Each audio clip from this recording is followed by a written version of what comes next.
Welcome back to Women Who Move, the podcast that celebrates the women who are shaking up the business world with passion, grit, and resilience, and with a whole lot of heart. I'm your host, Katrina. Welcome back, guys. And today we're diving deep into a story about transformation. It's about leadership, and it's about redefining success on your own terms. Our guest today is someone who embodies what it means to move boldly and intentionally in business, from the corporate world to becoming an award-winning franchisee with Laser Clinics Australia. She has built a business that thrives while staying true to her values. And also, one of the biggest things I love about this woman is she really takes empowering other women to a whole new level, and she leads with real purpose.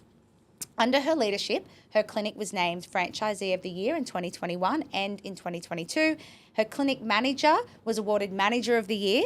And one of the proudest moments, I think she says, of her career. Please welcome Jodi Cottle. Thank you. Look, Jodi, thank you so much. Yeah, well, I did there was a lot. I had so much I could have said. I really had to bring that down. Look, thank you so much for being here. I met you a few years ago at your book launch, and I was really blown away. I said on my own podcast a couple of weeks ago that I really wanted an author, and having you is a really exciting moment for me, because I've now found out this morning you've written not one book, but 2 books. So that is something that I just think is just one of the most inspiring things you can do, and knowing that you do it to inspire other women is exactly what this podcast is about. Now, your journey is very inspiring. Look, I've read it. You left a successful corporate career to take on ownership of your own future. Can you tell us the moment when you decided it was time to take a big leap? I think when I moved to the Gold Coast, life here was just different. It was way more about lifestyle than it was about work. And that wasn't something I'd experienced in the bigger cities. Yeah. And I've lived in Sydney, Auckland, London. So that started me thinking I don't really want to put in the 9 to 5, I suppose. I don't want to work after hours. I don't want to take time away from my son. And that was the other big thing. I had my child, and I was always, when I had Caleb, I was always of the opinion I wanted to have a job that I could pick him up from school no matter what. Yeah. So I was going to always negotiate that into a contract, thinking that was my future. But then after moving to the Gold Coast, spending a couple of years trying to figure out, I did a bunch of different things, trying to figure out what the hell I was going to do in the city, because the city isn't that conducive to corporate careers unless you go to travel to Brisbane, which I wasn't prepared to do every day. And Laser Clinics Australia, I was going there anyway to do the bits and bobs that you do. I am definitely a client. And then something popped up on Facebook about being a franchise owner, and I just started exploring it. And then I started going through, what does this business, has this business got legs? Is it a good business to invest in? And the aesthetics industry, I think we can all agree, isn't going anywhere. No, it's definitely only going up. That's right. Yeah. So then I just started exploring it more, researching it more, putting a lot of my study to work, really, by doing a lot of investigation, and it just ticked all the boxes. Yeah. It really ticked all the boxes. It was a market leader. Laser Clinics Australia is really out there with its marketing, with its a brand operations. That everybody knows, and it was really safe, a really safe and secure brand. So, I took the leap, bought Tweed Heads. And we've been through a lot of ups and downs with the blacks, the fires, in 2019, the obviously COVID. And we're on the border of New South Wales. So, so that would have been... we had the issues there with the border closing, which is COVID, and then we got back on our feet, and then the floods hit, and then we had the cyclone tornado. So we've quite literally had the kitchen sink thrown at us. Tweed has gone through everything. Tweed has gone through everything. So now that we're kind of, where we are, and we've gone through and won in a couple of awards, it's pretty awesome, I'm so proud of the girls, because that's been the biggest thing, is the girls, the team that I've been able to create. They've done that. Yeah. Can you, I haven't got it written down, but can you tell me your background? Before you moved to the Gold Coast, what were you doing? I was running customer experience for a large corporate in the property industry. So and CoreLogic was the company. So I was with them in New Zealand and Australia. Great company, loved my time there. And yeah, I ran the sales team in New Zealand, then got promoted, moved to Sydney, and I was running customer experience for SME, which small medium enterprise. So, real estate agents and valuers and developers and builders and everything. And I was there for a long time at CoreLogic. Mm-hmm. So yeah, my background is very much rooted in customer experience. I even did my thesis and my degree on customer experience in the service industry. So I had a lot to pull through for that with laser clinics. Yeah. So whilst I've got no experience in the aesthetics industry at all, I still really don't know much in the clinic. The girls do that, and the manager does that, and the trainer does that. But what I can bring is the team culture and the customer experience, and that's one thing that I've always been really focused on. It's a lot of women definitely feel pulled, like you did, between stability and then desire to create something of your own. You obviously mentioned your son, your beautiful son, that helped you make that choice. Was that the only thing that kind of made you leap into running your own business, is those flexible work-life balance or work? Yeah, it was that. And just, I didn't have the, whilst I loved working in corporate, I couldn't fully spread my wings. Mm-hmm. You were very much contained by what the corporate company, where they wanted to go. Yeah. I couldn't really spread my wings strategically in what I wanted to do. Sometimes, strategy is all about just staying on course, unless something massively happens in the market that you have to move. But smaller market fluctuations, you really have to stay on course to make a strategy work. And, I just felt my wings were a little bit clipped under a big corporate structure. But with laser clinics, whilst I'm still under a corporate structure, I do get to spread my wings because it is my company. I run the profit and loss. Yeah. We've now got the two businesses, and I sort of apply the same strategy over both because they're both regional clinics, Noosa and Tweed Heads. Mm-hmm. And I can spread my wings while having the comfort of the corporate structure that I still love. I still am a corporate person. I still like having that structure and that brand behind me and everything that goes into that, the legal stuff, the marketing, the IT, operations, all of that. I love having that structure, but I can spread my wings with strategy, and the customer experience and the team, and I get to do what I want, and I love that. It definitely makes sense hearing you speak, how you have gotten that business to where it has. Like, I think a lot of people come in and especially business owners who have been in the business. And I speak to a lot of business owners that have been in the business and then buy the business at the end. Yeah. But sometimes being outside the business and coming in, you see it from a completely different lens and you bring skills that you wouldn't usually have in a business like that. Yeah. Once you took the plunge, you didn't just buy the business. You literally went in there and built the team, built the culture. So the clinic was named Franchisee of the Year in 2021, then 2022. And obviously your clinic manager, Alira, is it? Yeah. She won Manager of the Year. Obviously that was a really proud leadership moment for you. Oh, the most proud. It was even more proud than winning the Clinic of the Year, way more. Like, when I saw her go up on stage, honestly, and it makes me emotional now, honestly, I almost cried. And I jumped out of my chair. I was so, so happy. You know, I was more happy than I've ever experienced anything in my career in that moment. You'd inspired another woman to achieve a goal. She was awesome, and not just her. I've got, and I didn't even tell you this, but Gemma, one of my therapists, who's a clinic trainer, she was a top 3 finalist for Therapist of the Year last year. Yeah. And that's no small feat either, because you've got maybe 1,500 therapists that you're competing in the country, So that's been awesome. So we're still gunning to win that title, and I think she should have won. But anyway, top 3 is still awesome, Yeah, that's out of 1,500. That's huge. Yeah, that is huge. It's so I'm proud of her as well. A reoccurring theme for women's business journeys that I've obviously seen doing the podcast is that a lot of women talk about building a team that reflect your values. Yeah. That's what a lot of women who come on say. And I think that's something that you have done incredibly well. But how does that look for you? Yeah. Like, explain to me how the setup runs in your office and the way you create that. I'll tell you a quick story about this. When I took over the clinic, which was the 1st of September 2019, the clinic had actually been open for 2 months. It opened in July. When I took over, the team culture was already sort of established, and it was quite a tense culture. It wasn't free-flowing. It wasn't me. Mm-hmm. And I really struggled with that. And I was working around the clock in this clinic initially because we didn't have enough staff. And it was, these clinics are open until 9 o'clock at night on Thursdays back then. Yeah.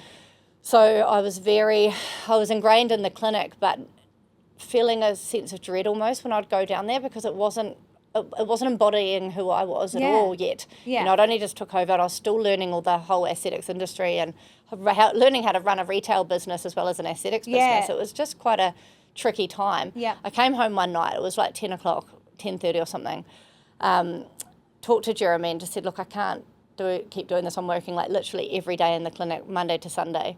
And he sat me down and he said, well, let's just talk about your values. You know, what do you want to see in this clinic? What's your outcome of this clinic? And I said, well, I want the team to be happy. You know, I want them to have fun. Yeah. I want them to be upbeat and focused and, you know, they have to trust each other and they have to trust, you know, clients have to trust them. Trust is such a big thing in these clinics.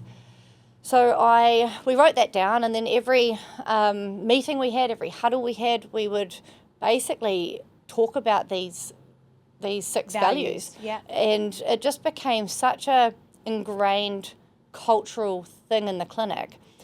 And I always liken it to, I always have this image in my mind of a tree, and the tree trunk are the values of the business. Yeah. And then everything that comes off the tree is your, you know, your KPIs, your staff, your people, your meetings, everything, your operations, everything else.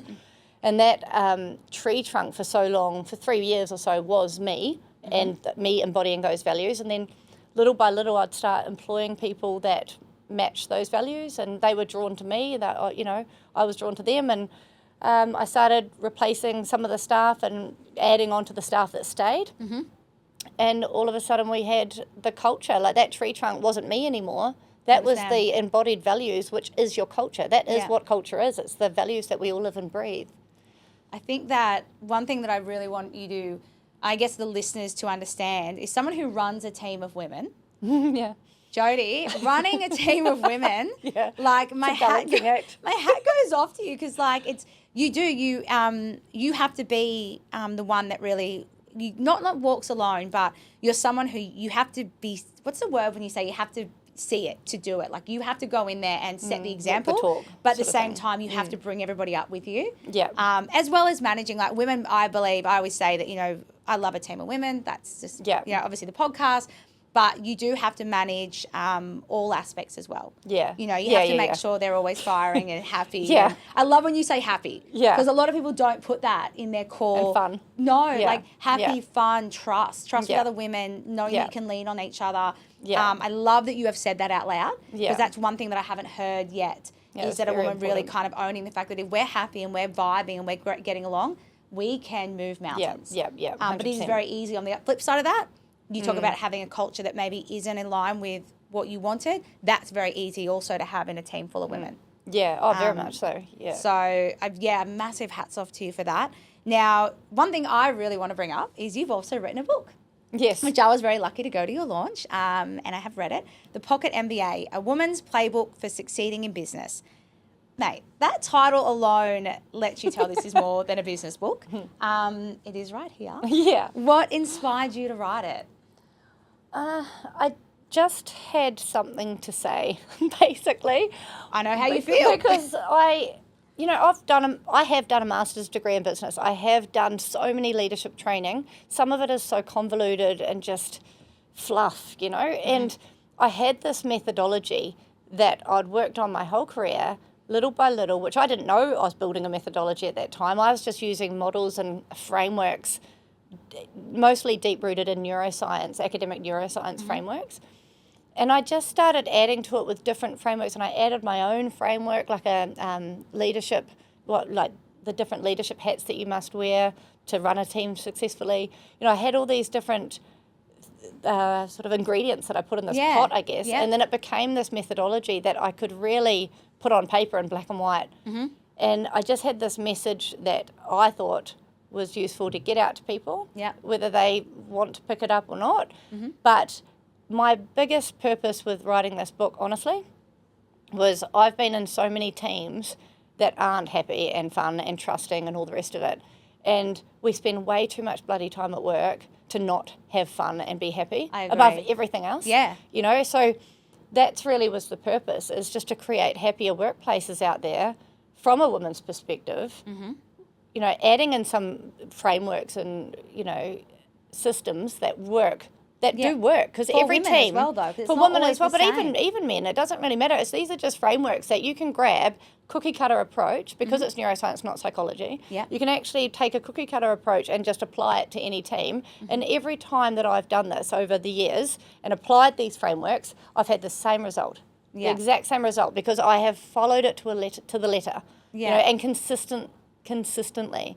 This is the thing with leadership. People will jump into something they think is cool, run with it for a month or two, like strategy. They'll change tact, and then they'll wonder why they don't get results. Yeah. The only way you get results is to stay on course. Yeah. That is the only way. Yeah. You know, whether it's coaching someone or leadership or strategy, whatever you do, stay on course. You can't expect to have a different result if you haven't followed it. Like, follow the ingredients and the... That's right. And people panic when the market fluctuates or something happens. Unless something massive happens like COVID or whatever, sure, change your point. Pivot. But but you don't... But, you know, you shouldn't panic, is what I'm saying. Like, people tend to panic. Yes. And you don't need to. What is one piece of advice from the book that you think every woman should hear? I think the leadership mindset piece, which is right in the first chapter, like honestly, the first section of the book, rather, not the first chapter, the first section of the book is about a third of the book, and that's all about leading yourself. Yeah. And in that leading yourself piece is about the leadership mindset. And it's just, for me, it's just understand. If you understand as a woman the high cortisol, which honestly 90% of us function with kids and everything that we've got to do. Yep.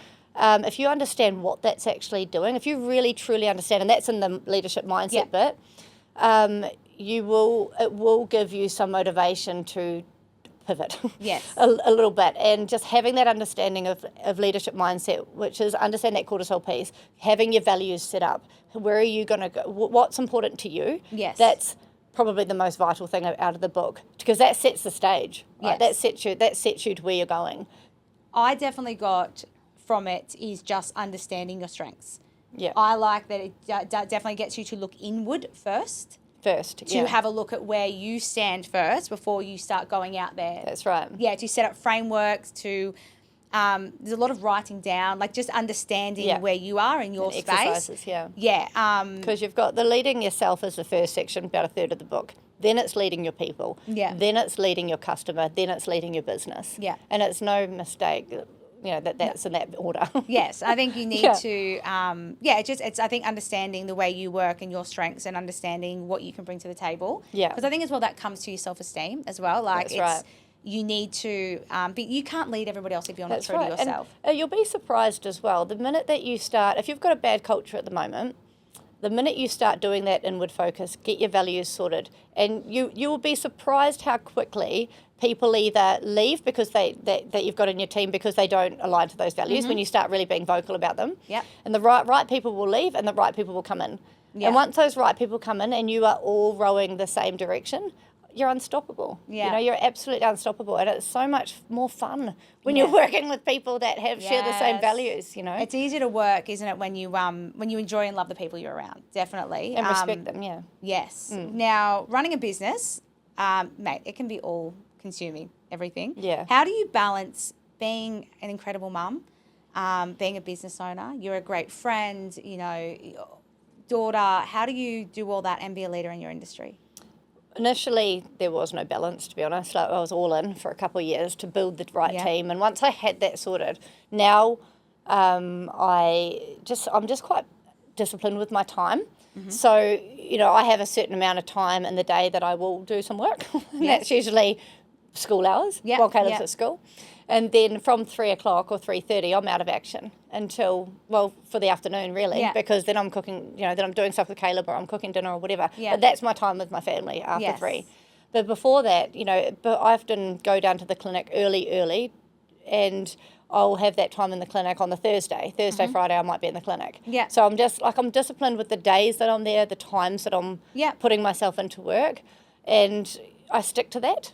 You know, because it's my priority. You do quality time. Yeah, like my 2 hours worth of work can be someone's 40 hours, I'm sure of it. Oh, mate, I've been known to procrastinate and go in there, and I've had to learn that as well in the last couple of years, being if I've only got a couple of appointments, do them, come home, switch off. Because balance is one thing that I do talk about with every guest that comes on. And exercise is important, you know, like making sure that you're putting time into actually getting the right exercise and eating right and sleeping right and all of that. Like, it's that age-old thing, right? And I'm not good at it all the time. I'm definitely not. But I have been good at it lately because I'm getting ready for the wedding. I know. I was... I'm like, man, I feel good. It's like, this is why people say exercise and Jodie's well. getting married soon. And, yes, I have been following you on Instagram.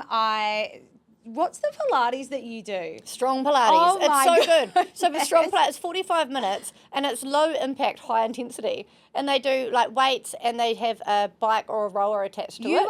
And they do Pilates, like reformer Pilates. It's like, it's mental, but it's great. You like doing all 3 workouts in one?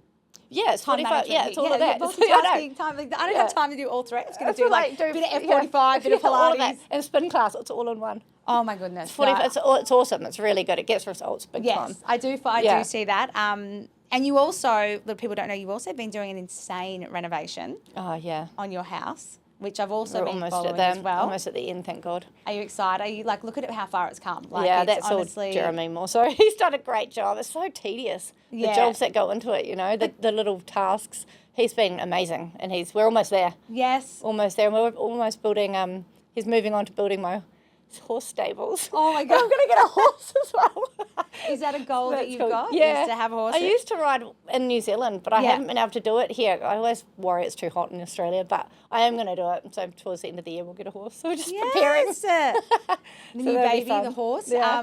Okay, but last but not least, I have a quick fire round, which I ask all my guests. Yes. Now, you just answer the first question that comes into your head. Sometimes they're silly, sometimes they're serious. Yeah. I wrote yours because I generally wanted to know all these answers. So these are from me personally. Like sometimes I'll like AI, like give me some funny ones. I generally wanted to know these answers and I thought I can't fit them into our time slot. Okay. Who is a Gold Coast woman in business that you admire or have you learnt something from recently?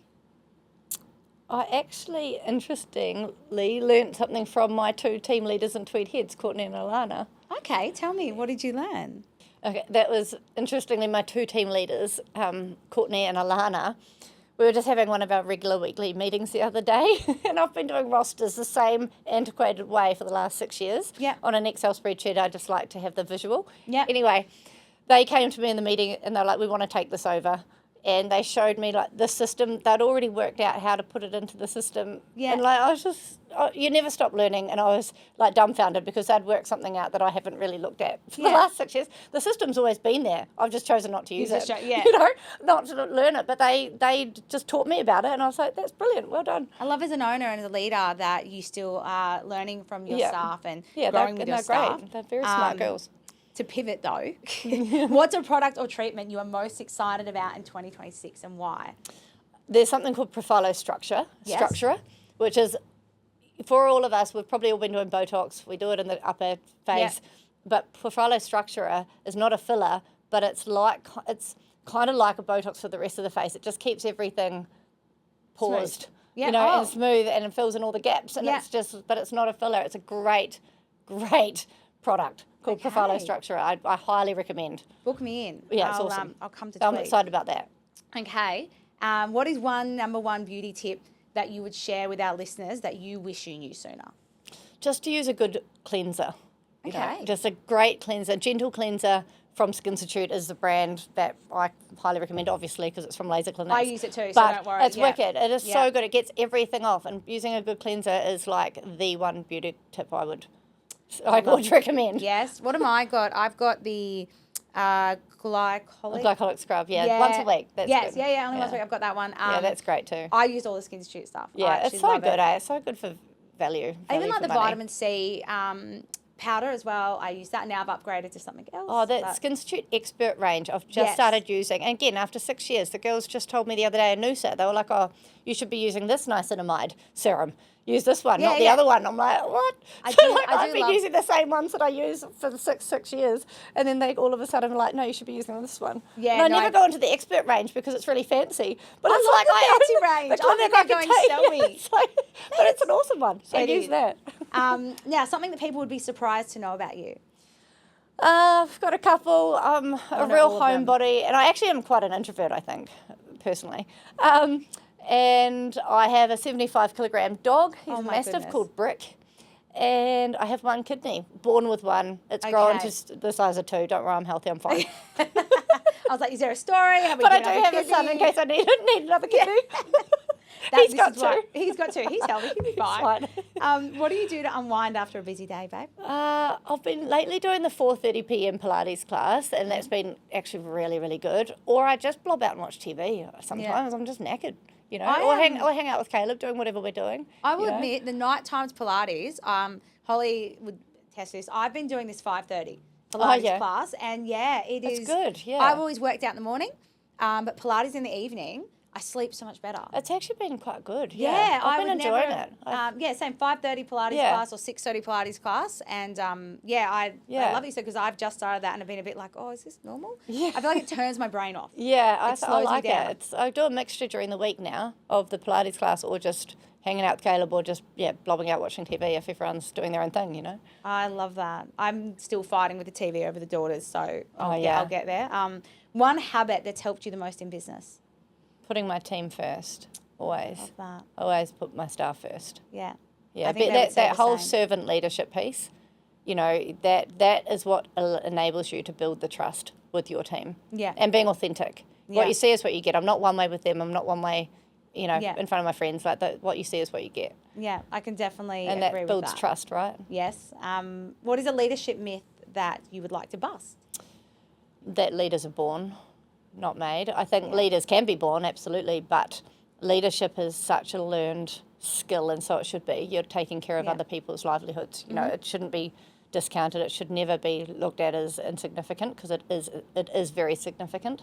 So that, I would say, is a myth. I also think that's something that people should continue to grow on. Absolutely. You can never stop learning with that stuff, and you shouldn't. Not when you're looking after other human beings that you're responsible for in your business or your team. I think it's such an important skill to continuously learn. You have so much warmth when you speak about your team. It makes me like, I want to work for your team. Yeah, like, they're great. You really, awesome. It comes out of your pores. You can just see how much you love and appreciate them.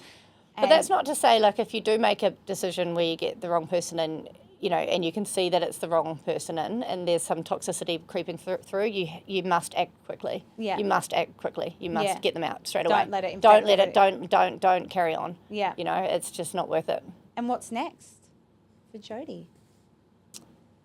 The wedding. The wedding. Yeah. The wedding's next. Some holidays. Getting a horse is next. Yeah. That would be a whole new house sitter, by the way. There's a horse. Yeah. I know, it's going to be real. That's going to be fun. I'm looking forward to that. It's just it's that fire horse year, you know. We've got a lot of momentum.